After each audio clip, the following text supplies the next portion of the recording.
नमस्कार साथियों, आप सभी का हमारे YouTube चैनल पर बहुत बहुत स्वागत है। साथियों, आज हम लोग जानेंगे फ्रांस की क्रांति के बारे में। तो चलिए बिना देरी के शुरू करते हैं फ्रांस की क्रांति। फ्रांस की क्रांति कोई अनहोनी घटना नहीं थी, बल्कि वर्षों से चली आ रही दुर्व्यवस्था एवं कुशासन का परिणाम थी। 18वीं शताब्दी के उत्तरार्ध में फ्रांस में निरंकुश और स्वेच्छाचारी सम्राटों का शासन था। इस समय पादरियों, सामंतों एवं उच्च अधिकारियों को राज्य की ओर से विशेषाधिकार प्राप्त थे।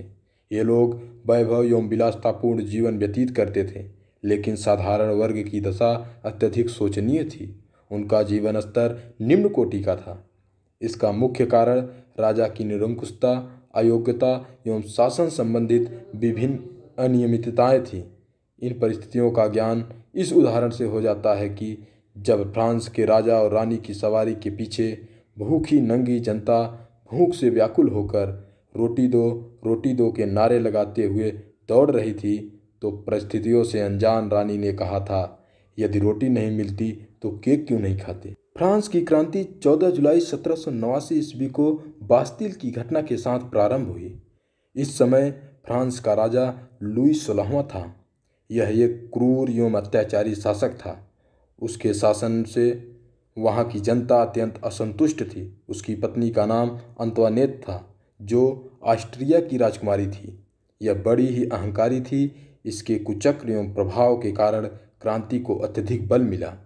क्रांति के अंत में पत्नी सहित लुई 16वां को प्राण गंवाने पड़े। लुई 16वां को गिलोटीन के जरिए मौत के घाट उतारा गया। गिलोटीन एक प्रकार की मशीन थी जिसका आविष्कार गुलेटिन नामक डॉक्टर ने किया था। इसके द्वारा मनुष्य का सिर एक ही बार में अलग हो जाता था। लुई 16वां का सिर भी इसी मशीन से कटवाया गया था। फ्रांस की क्रांति के प्रमुख कारण निम्न हैं। पहला है राजा की निरंकुशता।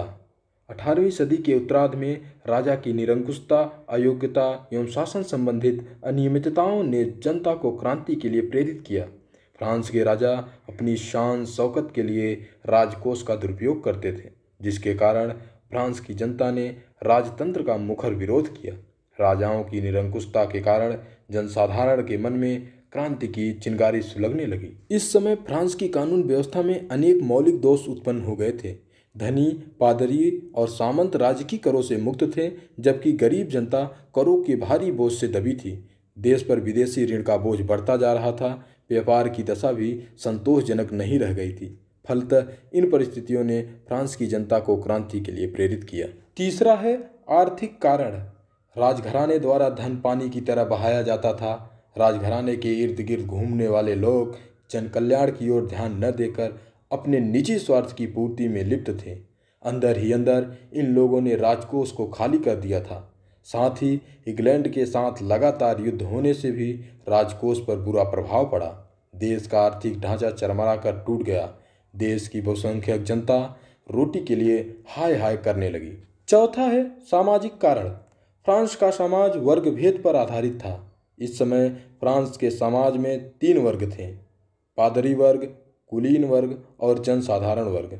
पादरी वर्ग में कैथोलिक चर्च के उच्च धर्माधिकारी आते थे, जबकि कुलीन वर्ग में सामंत राज परिवार के सदस्य एवं उच्च अधिकारी आते थे। और जनसाधारण वर्ग भी 3 उपवर्गों में विभाजित था: मध्यम वर्ग, किसान वर्ग और मजदूर वर्ग।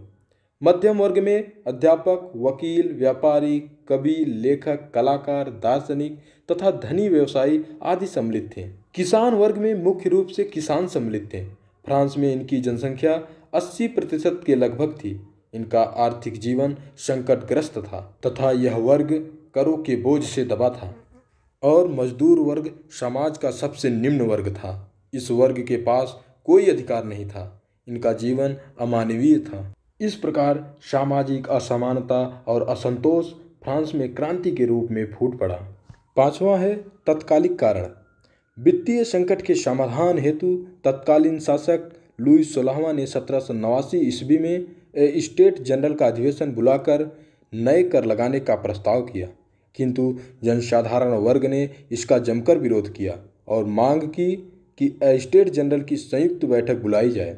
राजा ने इस मांग को अस्वीकार कर दिया और सभा को भंग करने का निर्णय लिया। इसके विरोध में जनसाधारण वर्ग ने पास के टेनिस कोर्ट में एक सभा कर संविधान बनाने की तैयारी प्रारंभ कर दी। जन विरोध के चलते राजा को झुकना पड़ा। राजा ने एक गुप्त योजना के माध्यम से स्टेट जनरल को समाप्त करने की योजना बनाई। जो ही जनता को इसकी सूचना मिली, त्यों ही 14 जुलाई 1789 ईस्वी को फ्रांस की जनता ने हिंसक आक्रमण कर राजा के अत्याचार की प्रतीक समझे जाने वाली बास्तील जेल को नष्ट कर दिया और कैदियों को मुक्त कर दिया। यह घटना राजा की निरंकुशता को समाप्त करने का प्रथम सोपान थी। इसलिए फ्रांसवासी इस तिथि को राष्ट्रीय पर्व के रूप में मनाते हैं। स्टेट जनरल फ्रांस की एक प्राचीन संसद का नाम है। इसमें 3 प्रकार के सदस्य थे। प्रथम वर्ग सामंत था, दूसरा वर्ग उच्च अधिकारियों का तथा तीसरा वर्ग जनसाधारण का था। नेपोलियन बोनापार्ट का युग। नेपोलियन बोनापार्ट फ्रांसीसी सेना का सेनापति एवं विलक्षण प्रतिभा का धनी था। फ्रांस में देश के शासन की कमान संभालने वाली डायरेक्टरी को 1799 ईस्वी में भंग कर उसका अस्तित्व समाप्त कर दिया गया। 1799 से 1804 ईस्वी तक उसने फ्रांस में कई महत्वपूर्ण सुधार किए। नेपोलियन के समय में फ्रांस यूरोप का सर्वाधिक समृद्ध और शक्तिशाली देश बन गया। नेपोलियन ने फ्रांस में अपनी शक्ति मजबूत कर ली और 1804 ईस्वी में फ्रांस का सम्राट बन बैठा। नेपोलियन 1805 में ऑस्ट्रिया, 1806 में प्रसा तथा 1807 में रूस को पराजित कर अपनी शक्ति के चरम शिखर पर पहुंच गया। अब उसने व्यापार निषेध नियम लागू कर इंग्लैंड को निशाना बनाया, किंतु अंग्रेजों की नौसैनिक शक्ति के कारण वह असफल रहा। अंत में यूरोप के मित्र राष्ट्रों ने संगठित होकर 1813 ईस्वी में उसे लिपिजिंग में हराया। फिर भी भारी जन समर्थन के कारण वह पुनः सत्तासीन हो गया। 1815 ईस्वी में मित्र राष्ट्रों ने वाटरलू नामक स्थान पर उसे पुनः पराजित किया। इस प्रकार फ्रांस की क्रांति समाप्त हो जाती है। फ्रांस की क्रांति के परिणाम स्वरूप व्यापार पर कुलीनों व सामंतों का एकाधिकार समाप्त हो गया। फ्रांस में राजनीतिक चेतना के कारण नए राजनीतिक वातावरण का सृजन हुआ। फ्रांस में संप्रभुता के सिद्धांत की प्रस्थापना हुई। मध्यम वर्गीय जनता की प्रतिष्ठा में वृद्धि हुई। अब यह वर्ग प्रत्येक क्षेत्र में स्वतंत्रतापूर्वक प्रगति के मार्ग पर चलने लगा। इस क्रांति के कारण फ्रांस में जनतंत्र की शुरुआत हुई। फ्रांस में राष्ट्रीयता की भावना का विकास हुआ। फ्रांसीसी क्रांति ने मानव जाति को स्वतंत्रता, समानता तथा बंधुत्व का नारा प्रदान किया। तो दोस्तों, ये थी फ्रांस की क्रांति के बारे में कुछ महत्वपूर्ण जानकारियाँ। उम्मीद करते हैं यह वीडियो आपको पसंद आया होगा। यदि वीडियो पसंद आया हो तो वीडियो को लाइक करें, शेयर करें तथा सब्सक्राइब करें। धन्यवाद। जय हिंद, जय भारत।